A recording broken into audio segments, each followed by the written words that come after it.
စင်မြန်ကြီးကအနိုင်ကန်ခဲ့တဲ့ပေမဲ့တေးပဲရခဲ့တာကြောင့်နင်းနာခဲ့တဲ့ဂိမ်းမှုများပရိသတ်များလုံးပဲမင်္ဂလာများဒူဒီဖော့စပွားကနေပြန်လဲကြိုဆိုလိုက်ပါတယ်ဂိမ်းမှုတို့ကတော့တန်းစင်းဆောင်ရုံးကန်အားနဲ့အတူစင်မြန်တို့ရဲ့ချန်ပီယံမျှော်လင့်ချက်ကိုဖျက်ဆီးလိုက်ပြီပဲဖြစ်ပါတယ်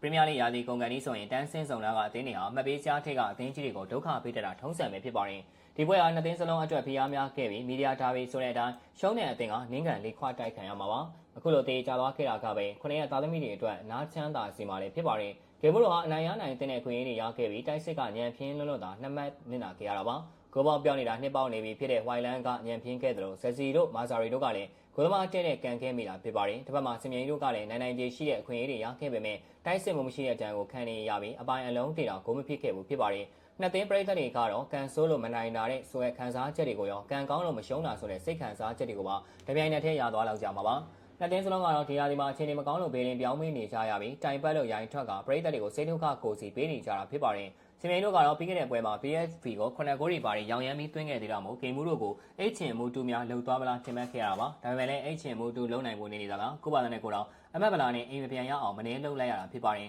တန်းစစ်ဆောင်သားကအသင်းကိုသာရှုံးခဲ့ရင်စင်မြိုင်ကြီးတို့မရှိတဲ့အချက်တွေပြန်ကွဲပြီးအများစုတွေကွက်ပက်လက်မျောနေတော့မှာပဲဖြစ်ပါတယ်အခုတော့စင်မြိုင်ကြီးတို့ရဲ့အကောင်းဆုံးရာသီဆိုတာခွက်ပြောင်းရင်ကုံဆုံးသွားတယ်လို့တော့အများကပြောနေကြပြီဖြစ်ပါတယ်ဂိမ်းမလက်ချန်ကြီးပရက်ထွေအေဘရာပြောသလိုပြောရမယ်ဆိုရင်စင်မြိုင်တို့ရဲ့အဖြစ်က Netflix series ကြည့်နေရသလိုပါပဲနှစ်တိုင်းနောက်ရာသီကိုပဲစောင့်နေရတာပါဒီရာသီမှာပုံမှန်လို့ရုံးကန်နေရတဲ့နှစ်သင်းစလုံးခွက်ပဲပြောင်းမလားစောင့်ကြည့်ရအောင်ပါဖြစ်ပါတယ်မပြောကောင်းမဆိုကောင်းစင်မြိုင်ကြီးကချန်ပီယံလိဂ်ရဂိမ်းမှုတို့ကလည်းယူပါလိရပြီးနောက်ရာသီဥရောပစူပါဖလားအတူတူကန်နေရတာကလည်းဖြစ်နိုင်ချေရှိနေတာပဲဖြစ်ပါတယ်ပွဲစားကလေးကချွဲထောင်တိုက်စစ်နေခဲ့တာကစင်မြိုင်ကြီးတို့ဖြစ်ပြီးအသွားပြန်အမမခံအောင်ကစားနေတာကတော့ဂိမ်းမှုတို့ဖြစ်ပါတယ်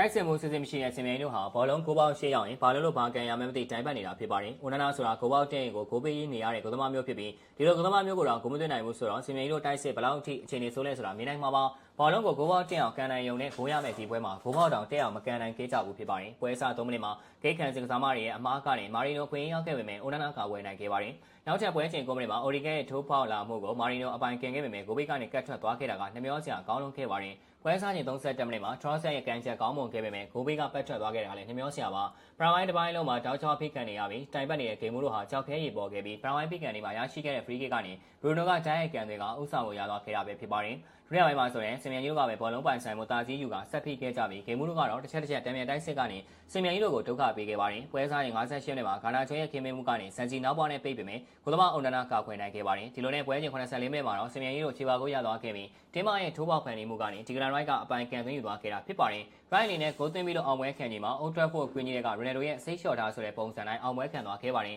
ဂိမ်းမှုတို့ကအနိုင်ရနိုင်ခြေရှိခဲ့ပေမဲ့ဒါရာရဲ့လက်စွမ်းပြနေမှုကြောင့်သာတေးနဲ့ကျင်းနေလိုက်ရတာဖြစ်ပါတယ်ဘာပဲပြောပါဂိမ်းမှုတို့ဟာစင်မြန်ကြီးနဲ့ပရီးမီးယားလိဂ်မှာတွေ့တိုင်းရှုံးနေမှုကိုရပ်တန့်နိုင်ခဲ့တာမို့ဝမ်းသာစရာလည်းဖြစ်ပါတယ်ဟုတ်ကဲ့ပါဗျာဗီဒီယိုလေးကဒီလောက်ပါပဲနောက်နေ့မှာလည်းအားကစားနဲ့ပတ်သက်တဲ့သတင်းအကြောင်းတွေကိုတင်ဆက်ပေးသွားမှာဖြစ်တာကြောင့်ကျွန်တော်ရဲ့ page လေးကို like and follow လုပ်ပြီးဒီဗီဒီယိုလေးကိုလည်း share ပေးကြပါအောင်လို့ပြောရင်းနဲ့ညီကုန်းချုပ်လိုက်ရပါတယ်ခင်ဗျာ